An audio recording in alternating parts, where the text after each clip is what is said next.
Okay, so I couldn't get the screencast recorder to work, so I'm just gonna kind of work with it as I go.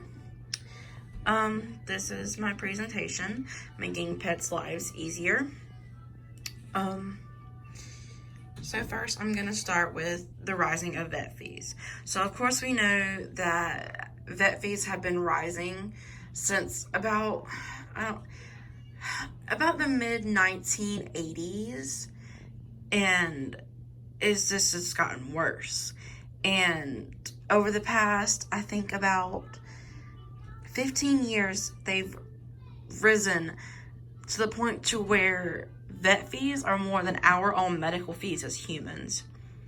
And we know this is something serious because when we're paying more for our animals than we are ourselves, that's pretty bad, because then that says that animals get better care than humans do.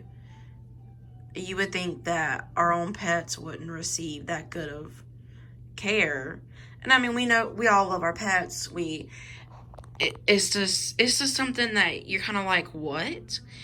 And doing research, I found that in just these past 18 months with COVID and everything, prices for vet fees have risen almost 20% since COVID has happened and has become a more major thing.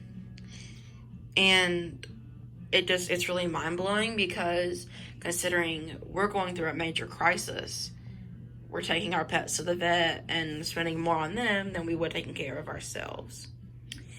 Now, this graph here, you're going to see right here, this is our health with the red dots.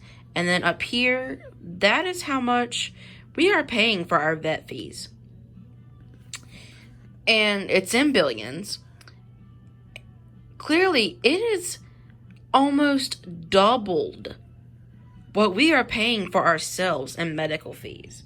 It is, from 1984 to 2006, it doubled, nearly tripled the amount that we usually pay. And with this graph right here, since 2004 to 2015, it has went from $34.4 billion to $60.59 billion. And that's just an estimation. That isn't even the actual amount that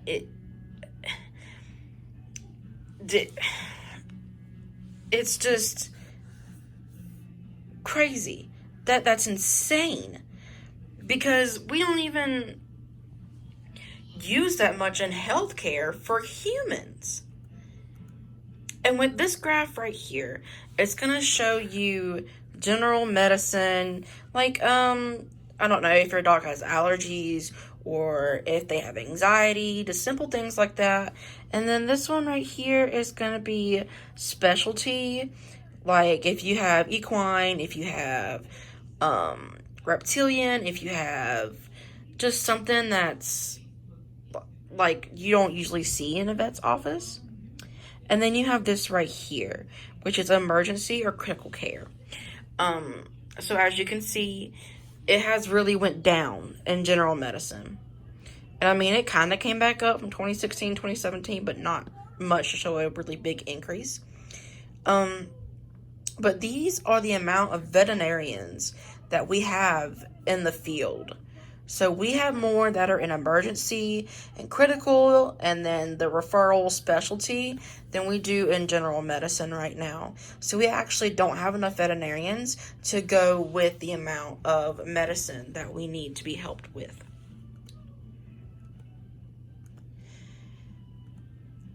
And then we're going to look at how we can help decrease these pet fees.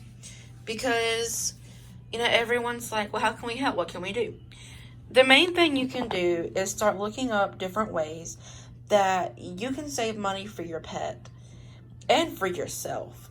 So the first thing I have here is to use the Care Credit Card, which can only be used for fees that are being charged through veterinarians. You can't use it to go out and buy some McDonald's or go to Target and have a shopping spree. It can only be used at certain veterinarians' offices.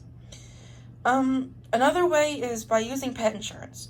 A lot of companies like Geico, Progressive, I think even Aflac has started using pet insurance now. All you have to do with that is look up pet insurance online, and it'll pull up a lot of quotes that you can get started for you and your pet.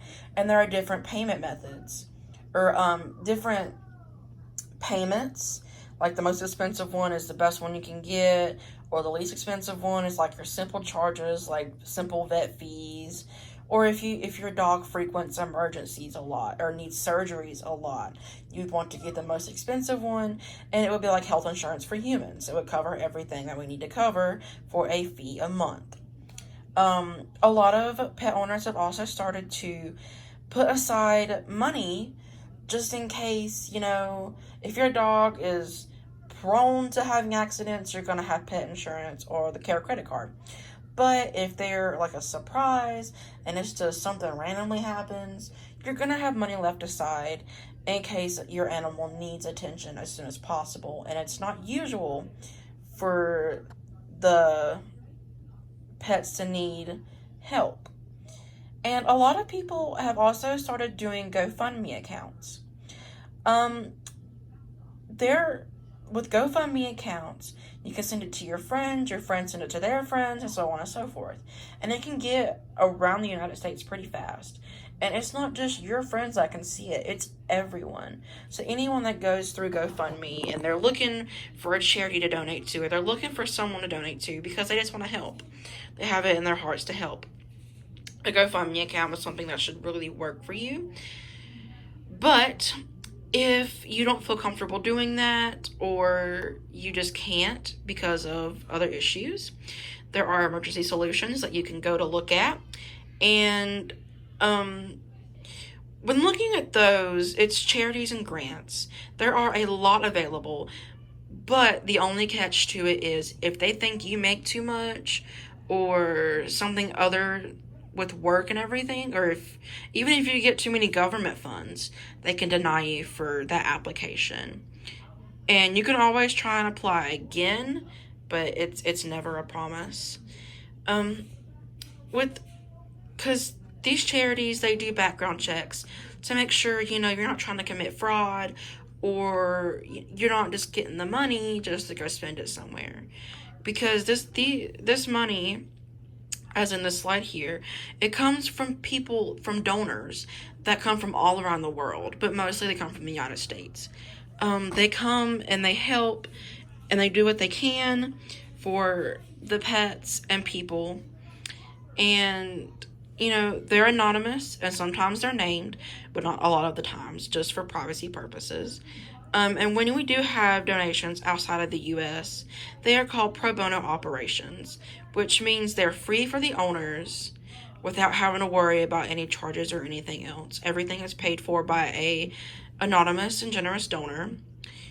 And as far as I know, every bit of everything is covered. So the owner does not have to worry about having to go somewhere else. And here I have my few references. There's not a lot there, but I didn't have many graphs or anything like that.